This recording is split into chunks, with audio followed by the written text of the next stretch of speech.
Sciatica can be one of those conditions that affects millions of people and can be pretty debilitating. The sciatic nerve comes from the lower back and the sacrum, so it's really important that we're making sure that these areas are free from any misalignments. My name is Dr. Paul. I'm the sports and family chiropractor here at Koru Chiropractic in Louisville, here to show you a few things that'll help you with your sciatic pain.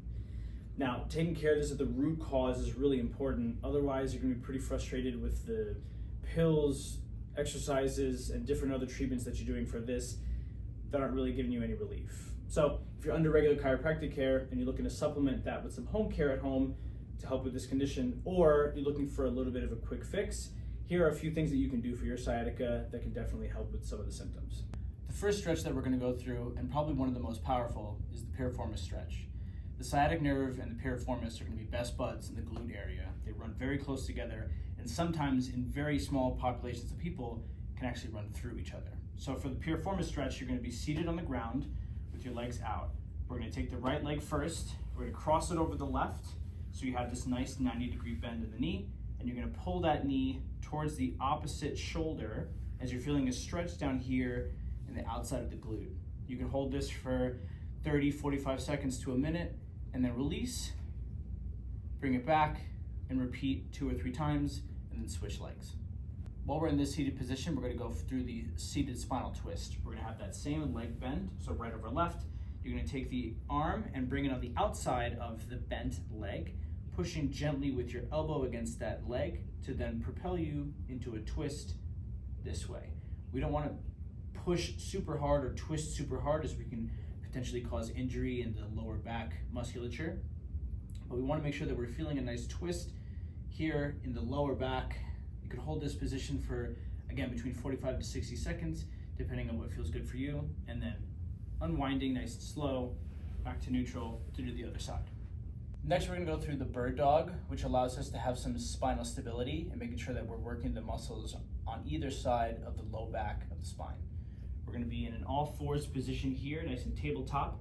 You're going to take opposite arm and leg and extend the two of them outward. So you're going to stabilize with the core and the lower back, making sure that everything is nice and straight. You're going to then pick up your arm and left leg, so I'm doing the right arm and the left leg to be out, extending outwards as straight as we can, keeping the body nice and straight.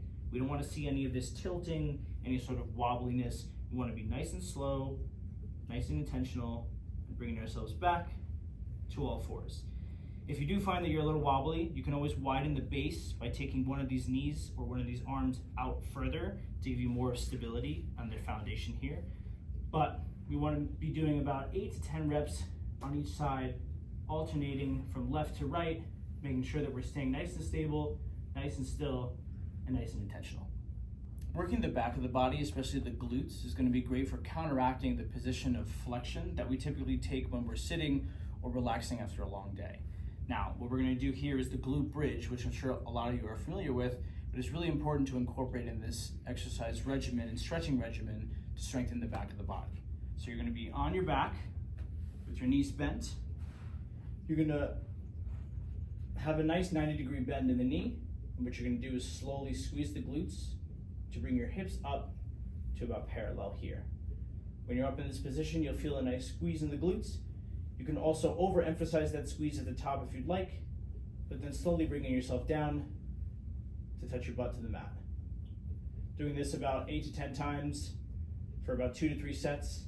You'll definitely feel it in the glutes, especially if these haven't been trained before, and will be really important in building symmetry and balance from the back of the body to the front of the body, especially with the positions that we're taking at work or at school. On the topic of glutes, we can also emphasize glute training with what's called clamshells.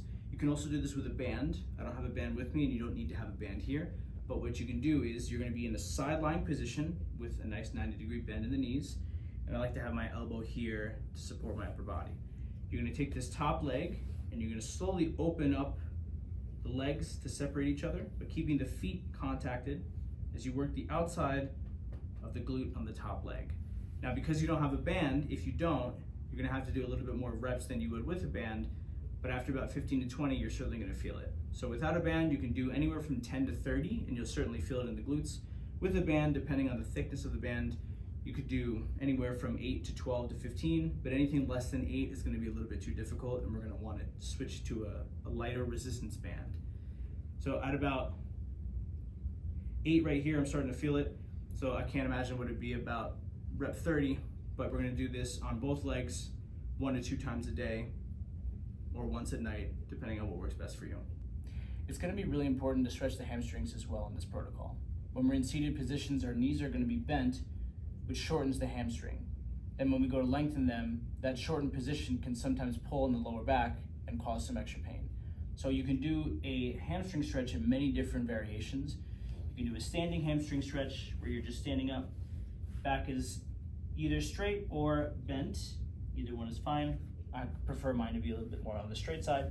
And you can grab your shins, your thighs. If you can touch the ground here, that's perfect. You can also do this laying on the ground, propped up on a bench or a bed, or whatever works best for you. But stretching and lengthening the back of the body is going to also bring symmetry to the positions that we put ourselves in every day, which is going to be that seated position for us. It's also really important to understand why we have this condition in the first place. Typically, sciatica is going to be exacerbated over time from chronic sitting. So whether you're sitting at a desk for work, sometimes students can get this from sitting all the time at school, whatever it may be, we want to make sure that we're matching the environment on the outside to the change that we want to make on the inside. So it could be getting a sit-stand desk and changing from seated to standing every 30, 45 to an hour. Or if you don't have that option, you can always stand up, go for a little walk, go get some water, do whatever you need to do to make sure you keep your body moving. But making sure that you're getting adjusted regularly, doing the exercises that you need to do, and making sure that you're taking care of your body at work, at school, or wherever this issue is perpetuating. So, if you're in the Louisville area or the surrounding areas, we'd love to take care of you here at Koru Chiropractic. If you're not in the area, I definitely recommend going to see a chiropractor to make sure that your body is as aligned as possible to make sure that this issue doesn't perpetuate over time.